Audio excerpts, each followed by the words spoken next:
Ito nga, bossing. Ito si Daddy. Si Daddy. Ano po? Naka... Poking shorts. Si Daddy. Ano mo si Daddy? Talaga decente. Oo. Nasa bahay lang, nakatakin pa. At saka belt. Nakabelt. Daddy, upo kayo dun. Tabi kayo ni Mami. Ba't nilalanggam po kayo? Ganun talaga ang tao. Nilalanggam. Buhay pa eh, nilalanggam. Baka may diabetes yan. May diabetes po ba kayo?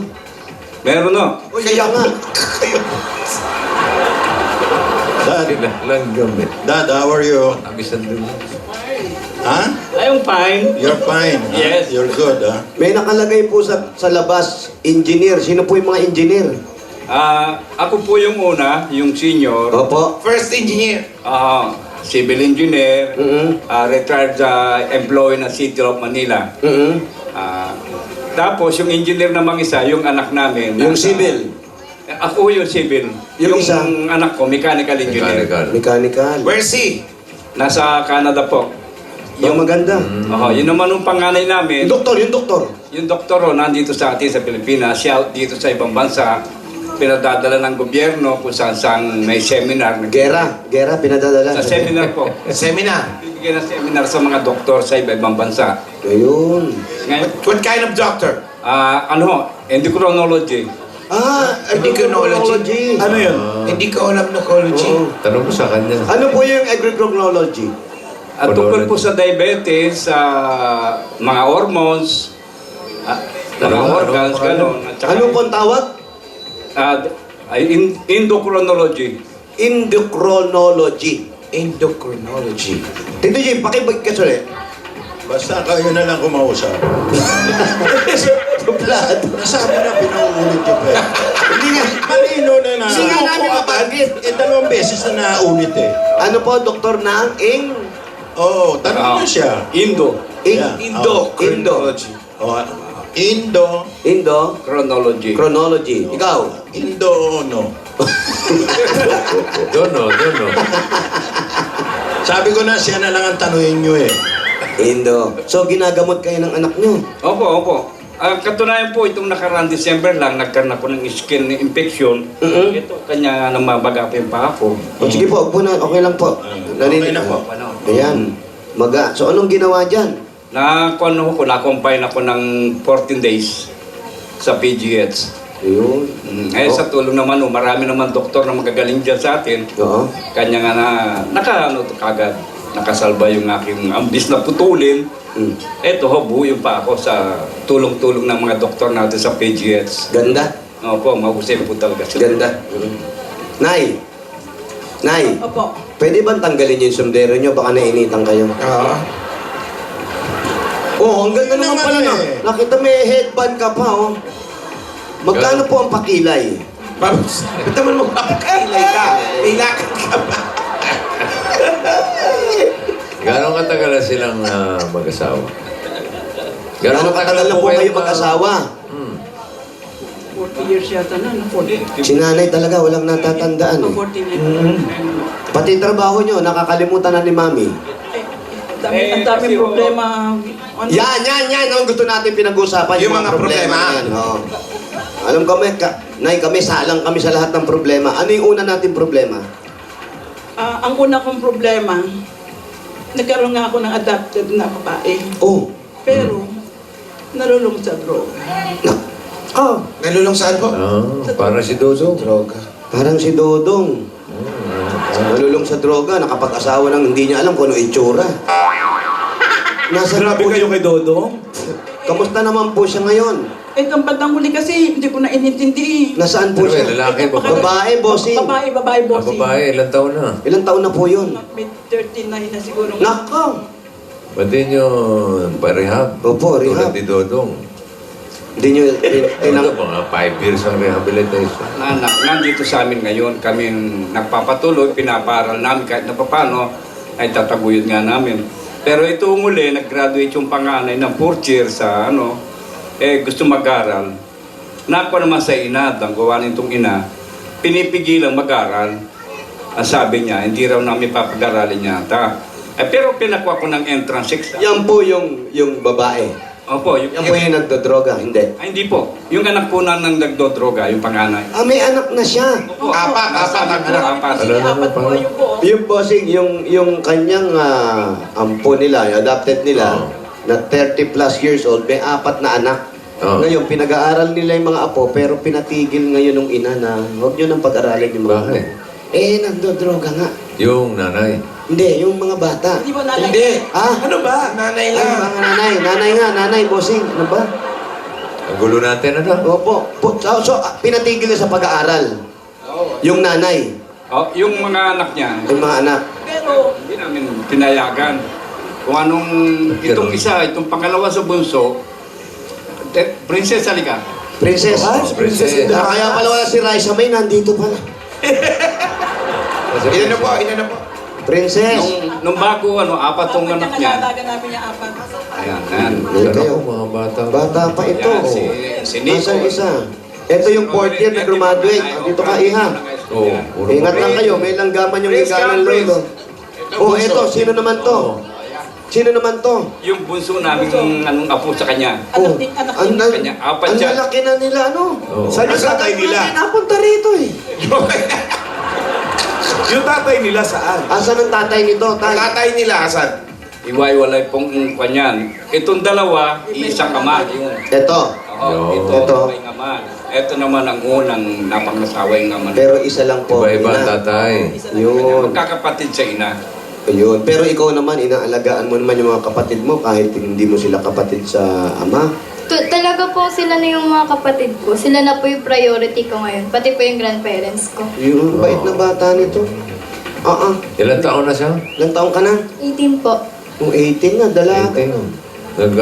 Nag-aaral siya. Nag-aaral ka pa raw ba? Nag-stop po ako. Hindi pa po ako Ang problema nagka-college. niya, bossing, wala siyang pampaaral. Nako. Nung 16 ka, doon ka graduate ng high school, tama? Apo. Tapos ngayon, hindi ka pa nagka-college. Hindi pa po. Nag-work na rin po ako. Nako. Work na, hindi na Trabaho na nag-aaral. siya, bossing. Anong work niya? Anong work? Yung mga past work ko po nasa convenience store, mga 7-Eleven, mini-stop, ganun po. Okay Pero naman. ngayon po wala siyang Okay trabaho naman. ngayon. Ngayon po wala po trabaho. Nasikaso ko po yung mga kapatid ko. Ikaw, asan ang nanay niyo? Hindi ako na, sa ano, tatanong ko lang, si nanay nasaan? Nasa Cali na po eh. Para Hindi niyo alam kung nasan siya. Nakikita po namin sa Cali.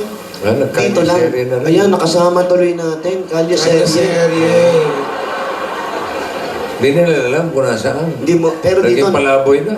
palaboy na siya. Opo, parang Bossing, ganun na may po. isa pang Oh, anak, ano bossing. po? May isa pa? May, Iba lalaki Adik naman din? yun. Iba lalaki din. Ibig sabihin, may, Ano? ito, may isa. Ano? Ah? bossing, yung, Oh. ito, Aba? May isa. Ibig sabihin, hindi nga. naku, Yung, may maliit pa. Ilang taon? Nasa kanya. 1 year. nasaan? 1 year. Nasaan na? Nasaan? Yun nga, pakalat-kalat. Pati yung bata. Ba't hindi niya? 1 year naglalakad na. Hindi, kagakagano. Karga-karga niya, palikot-ikot. Kawawa naman. Kailan nila huling nakita? Kailan niyo huling nakita? Yung asawa niya, na-addict din katulad niya. Nako. Oo, kanya nga hindi naman matanggap dito eh. Nung una, sinuportahan ko. Mm. Kung anong siyempre nawa ko, kala ko good boy siya. Eh lahat ng binigay kong pairam kong mga gamit niya sa karpentero. sa Binenta? mga- Binenta lahat. Hindi lang yun. Pati yung mga panambiyanan ko, ibinenta. Ha? Yeah, yung siya. Ay, hindi na sa kanya yun, hindi na sa amin. Sabihan ko na, binenta. Ginalaw pa rin. Magkano niya nabenta? Ay, hindi ko na. Parang gusto mo pang habulin. Tito Jim, anong pwede natin gawin sa mga ganyan? Yung mga Tito ganyang Jim, baka, problema? Tito Jimmy. paagahan aksyon na pwede nating gawin. Dapat yan, ano nyo sa rehab, iparehab nyo. Tapos, Wala na nga eh, nasa kali nga. Oo nga, kung pwede ba ho mapapick up yun, mapadampot, at Alam mo yun yung problema dyan. Pag magpaparehab ka, Gastos pa rin. Gastos ka. Eh, wala kami pera, saka di ko ng paggastos. Ay, wala pang problema. Jimmy, nakailam ka pa, hindi mo na pagalitan. Huwag niyo akong tatanungin. Nasisisi ko eh. Paano nga? Nangingialam ka eh. nananahimik na nga ako eh. Hindi, yung... Pero meron naman mga rehab na pinatatakbo ng gobyerno. Yan. Meron po yan. Wala pong bayad yan. Wala kayong babayaran. Lalapit po kayo sa kanila. Di lang natin alam kung yung paglapit nyo, lalayo sila. Ayan. Ano? Di po, meron yung gano'n. Ano? Lalapitan nyo, bossing, sagot Oo. nila lahat, di ba? Oo, totoo yun. Bibigyan nyo lang po yung detalye. Ba yun? Kaya wala si Tito Sen, alam lahat yan. Yun na nga sana, ano, yun po, pwede po yun talaga. Bigay nyo lang po O, mamaya. ano ang masasabi mo, Jimmy? Tito Jim, Kaya na magtanong. Hindi nga, ikaw tinatanong. Oo, Hindi na nga. Pwede ba yun? Bossing, Oo. less talk, less mistake. Correct. Ano sa Tagalog yun? ano sa Tagalog? Wala kang masabing maganda, huwag ka na magsalita. Ay, galing.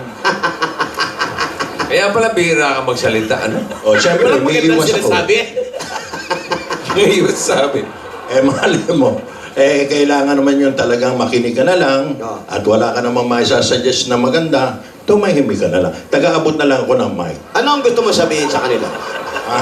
Ano ang gusto mo sabihin? Nanay, kailangan maging matibay kayo sa mga nangyayari. Yan, maganda yan. Yan, ganyan. Kasi kailangan yun eh. Kasi maging determinado kayo sa lahat ng bagay. So anong dapat gawin? Kaya meron kaming dalang pasalubong sa inyo.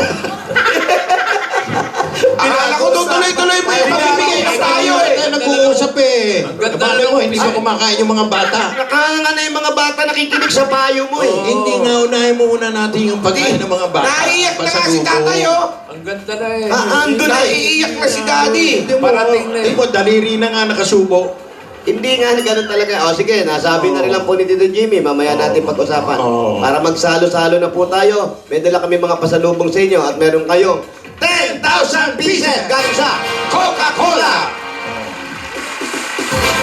Kaya ang mga moment kasama ang pamilya at kabarkad, nako at loved ones. Lalong sasarap sa piling na siyempre kapag kasalo may Coca-Cola. Kaya para mas mapil ang mga special moment na yan, kasalo na. Coca-Cola. Coca-Cola. Taste the feeling. Ayan na! Meron ka bang regalo mula naman sa Pure Gold? Nakatanggap ka ng mga grocery items at 5,000 pieces. Ayan ako, makakapagtinda na kayo. Nandiyan po yan. Pure Gold Open po. Papaalala lang po natin sa March 15 po yan. Bukas yan. Bukas. Meron pong i-open ngayon ang Pure Gold sa Plaza Cecilia. sa Marilao, Bulacan. Ayun pa. Meron pa. Saan yan? Ayan. Yan, Pure sa Gold Terminal Mall, sa Imos, Cavite. Oh, Meron Pure din Gold dyan. Mercedes. San Miguel, Pasig. Daming pinagbubuksan ng Pure Gold. Okay po, kaya ito po ang bibigyan namin sa inyo. At sa iba pang Dabar Gods natin, sugod na kayo sa pinakamalapit na Pure Gold sa inyong lugar. Dahil sa Pure Gold, Always manalo. Meron pa po kayong O-Plus 8.31Y Android phone. Ito po ang good news mula sa O-Plus. Malapit na ang graduation kaya simula na ng O Plus Great Grad Sale. May mga special offers and discounts dyan sa mga O Plus products na up to 3,000 pesos. Okay, available at all stores nationwide from March 1st, 2016 to April 15, 2016. Very good. O Plus Ultra Series, meron Forever. Dadagdagan pa ba natin ng 5,000 pieces regalo galing naman sa Happy Toothpaste. Iba ang happiness kapag feeling fresh at happy ang bibig. Kaya sugod na sa inyong mga suking tindahan at hanapin ang Happy Toothpaste para lagi tayo Happy Together! Nanay, tatay, naku dahil 3 dekada na ang pratikal ng mga tahanan at negosyo ang Hanabishi. Ito po, tanggapin niyo po, meron kayong LED TV Despan! at oven toaster. ay, naku, lahat po ito atin sa atin ang Hanabishi para sa mga praktikal na nanay at tatay at bossing for 30 years. At dala-dala pa rin po namin na may wagang Jewelry box. Sa inyo na, Villarica Ponchak. Brother, pipili lang po kayo. Mamipili Sa ka. tatlo. Yan, sa gitna. Ano yan? Kuha meron natin. kayong Cash padala. Villarica Cash Padala. Bumisita at mag-cash padala sa pinakamalapit na Villarica Ponchak. Sa Villarica, safe ka, sure ka, at special ka. Kaya abot ka may pangarap. Dagdagan pa po namin na meron kayo ng additional 5,000 pieces basta ubo. Mag-Solmiox! May bacteria at virus expel action para iwas komplikasyon. Kaya sa ubo at plema na mabigat, Mag-Solmox para gumaang ang pakiramdam. Sa Solmiox, ilabas mo!